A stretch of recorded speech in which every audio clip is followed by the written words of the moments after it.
পুরুষ মানুষের খুব বেশি ভালোবাসা আর যত্ন হজম হয় না। যখনই কোনো পুরুষকে কেউ খুব বেশি ভালোবাসে, যত্ন করে, তখনই পুরুষ তাকে সস্তা মনে করতে শুরু করে। এবং নারীর ক্ষেত্রেও সেম। নারীকে আপনি যখনই খুব বেশি ভালোবাসবেন, খুব বেশি যত্ন করবেন, তার প্রত্যেকটা আদেশ মানবেন, দেখবেন যে সে আপনাকে সস্তা মনে করা শুরু করবে। এবং মানুষের ন্যাচারটাই হচ্ছে এরকম, মানুষ যেটা খুব সহজে পেয়ে যায়, মানুষ সেটার 2 পয়সা মূল্যায়ন করতে চায় না, ঠিক কিনা বলেন?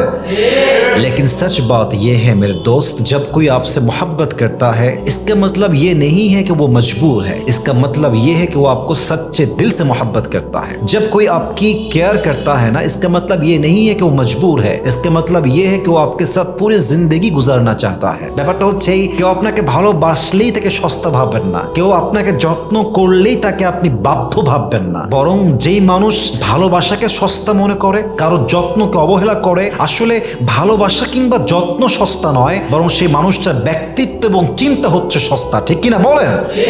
অতএব যে আপনাকে ভালোবাসে তাকে মূল্যায়ন করেন, যে আপনার যত্ন করে তাকে আপনি মূল্যায়ন করেন। আপনার মূল্য বাড়াই দিবে একজন, বলেন সবাই, তিনি কে?